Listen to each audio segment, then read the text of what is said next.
Welcome back. Hi guys. So here we are another week. So today what I want to do is just go over something incredibly important, and you all know that mental health is incredibly important to me. So I thought I'd put together after that video last week about motivation. I thought it'd be good just to put some things together. If you're looking for some quick and actionable ways just to increase or boost that your mental well-being, here you go. You're watching the right video because this is what we're going to do today. So I've got 5 simple steps that you can start right now and start seeing an improvement in your overall mental health. So let's go. Um, I think it's important to start with step 1: practice gratitude. Take a few minutes each day to reflect on what you're grateful for, so you can shift your mindset, so you can improve your overall mood. If you are making yourself, think about what those things are that you're grateful for, it is simply just that thought process is going to boost your actual well-being, your mindset. um it's as simple as writing them down, things that you're thankful for each day, or do it in the morning when you wake up, or do it at the more evening when you're done with your day. They can be big, they can be small, and they can be anything from a supportive friend to a spouse to a cup of coffee even. And best thing to do is start small, because a lot of times when we're feeling overwhelmed, it's hard for us to find what we're actually grateful for and to write those down. So start small. Even if it's I'm glad I woke up today. I'm glad that I had my cup of coffee today. Anything that is going to help you say, I'm grateful that that's in my life. That's what you want to write down. That's what you want to practice thinking about. That's what you want to do to start transforming your outlook, transforming the way that you see things or think about things.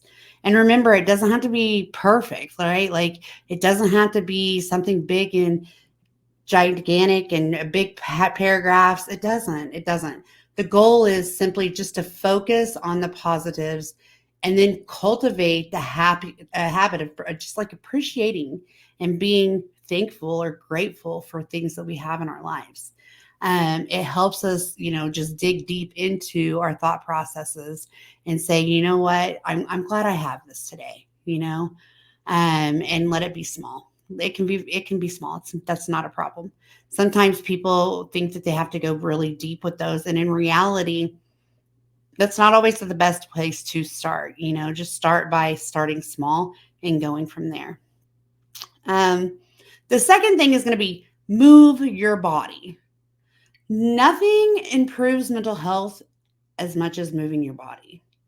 And I did not really believe that was a thing until years ago.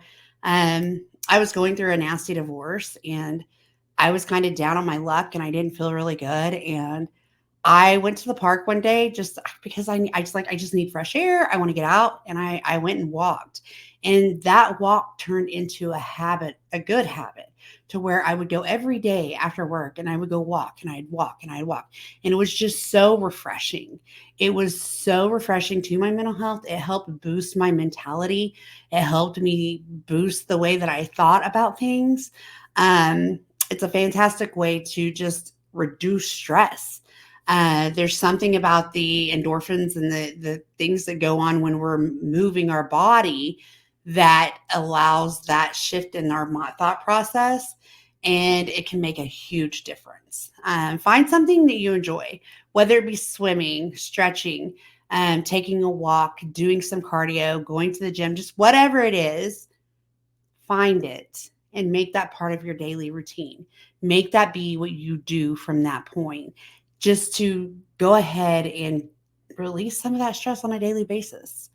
I know now, working with clients, there's sometimes that I can take on some of the stress of others.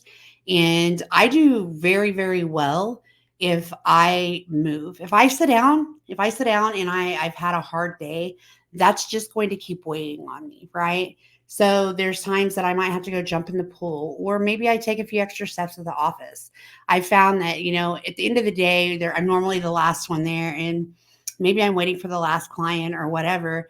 I will find myself kind of walking through the hallways, just to let go some of that energy, just to let go of some of that stress, just to kind of clear my mindset. And it's such a little task, but it helps so much. It helps so much. The next thing is going to be step 3, connect with others. I've talked about how important our social environment is to our mental health, and social connections are crucial to your mental health. Whether it's calling a friend, joining a group, or just having a chat with a family member, human interaction can provide more support than what we actually think, and it can reduce feelings of being lonely, which then also helps improve our mental health. Even a brief conversation can make a huge difference. Whether it's a hey, how are you doing? Oh, okay, well, I'm glad I got to talk to you. See you, bye. That will actually help because you've actually reached out, had a connection, and then that can help create a different mindset. So connect with others. That's very, very important.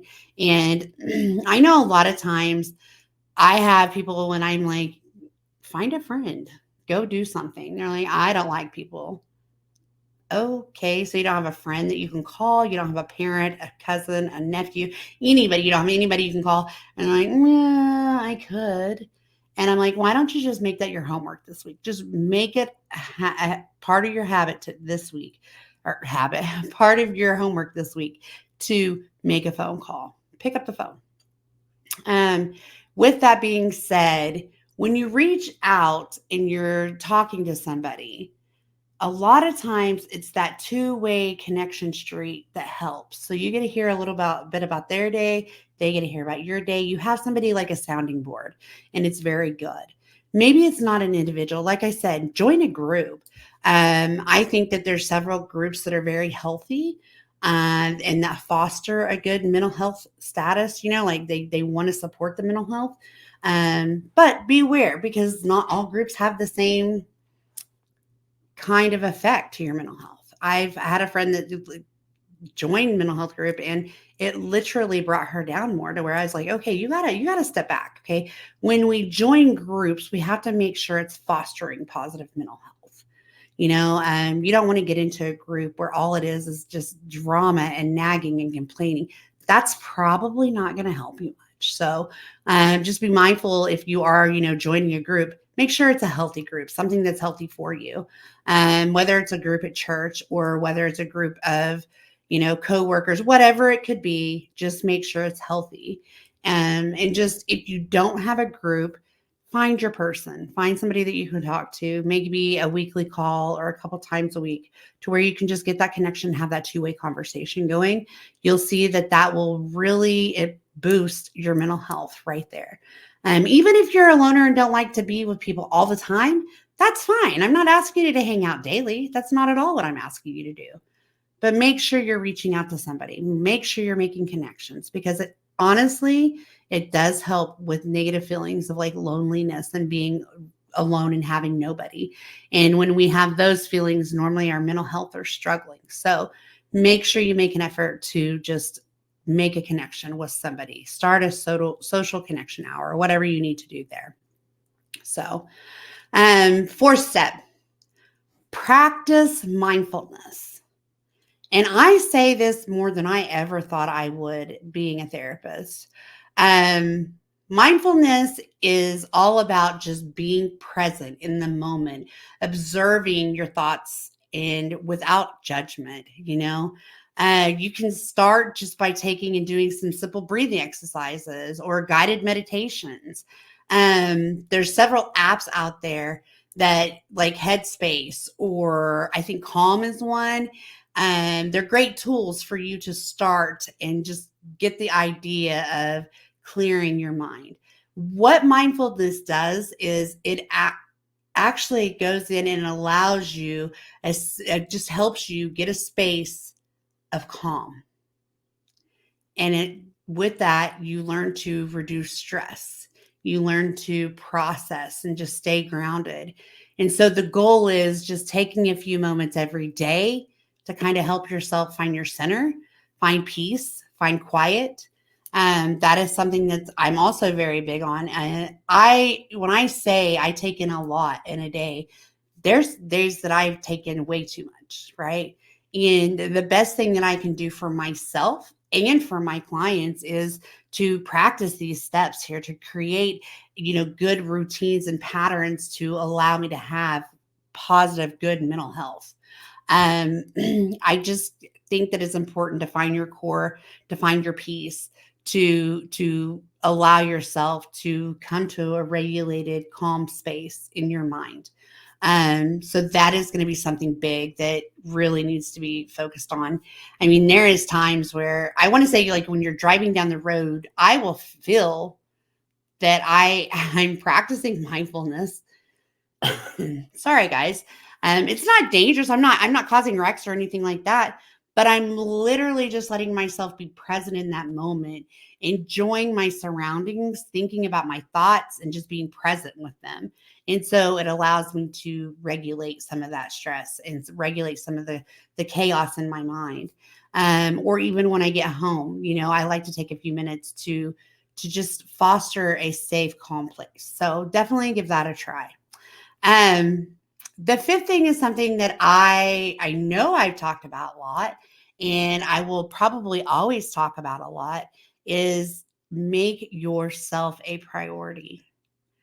Oftentimes we are overworked or overused, or we just do so much for everybody else that we forget that we need some self care, right? Self care isn't selfish. Self care is very necessary. Um, Make time for the activities that you enjoy. Make time to relax. Make time to read a book. Make time to go on a walk or to spend time with family. Find a hobby. Just do anything for you.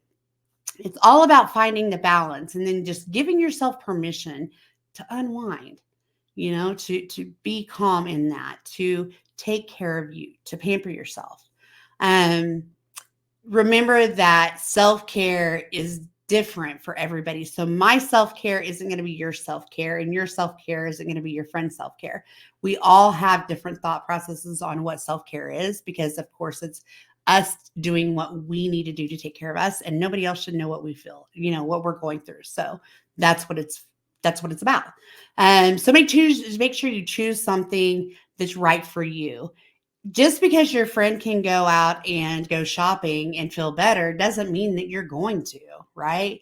Or just because I can sit down and relax in the pool and fall asleep on an inner tube doesn't mean that you're going to. So think about things that make you happy. Think about things that help you relax. Think about what brings you to the core of just finding the calm. Again, it's about having peace within.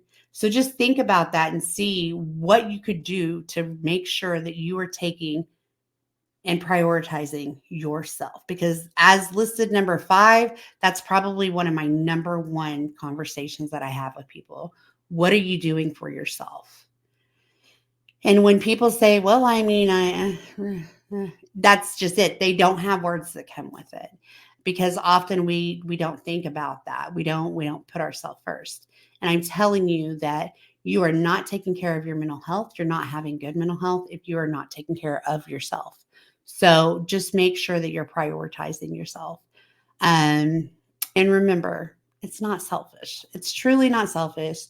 It's just a way to know that you are living each day and you're going to have a better, clearer, healthier mental health journey along the way. Okay. And so, yeah, that's it. 5 simple little steps just to go ahead and improve your mental health today, just to go ahead and help you get onto a different path, get into a new journey. Start small. And when you start small, just say sure that you're being consistent with whatever you're doing. Give it time. It doesn't happen overnight. It's not an easy, just like, oh, tomorrow I'm going to do this. Tomorrow you may do this, but the next day you might struggle a little. And that's okay. It doesn't mean anything besides, hey, you have another chance to get up and do it again. Um, I think it's something that we need to understand, that in the chaos of society today, we are our only person that can take care of us. So go ahead and think about what we just talked about in the 5 steps right there. Be mindful of what's going on and just find a way to help yourself get to a calm place, get to a better mental health status. Because I think it's important for all of us. There's so much going on that we just all need to focus on having good mental health.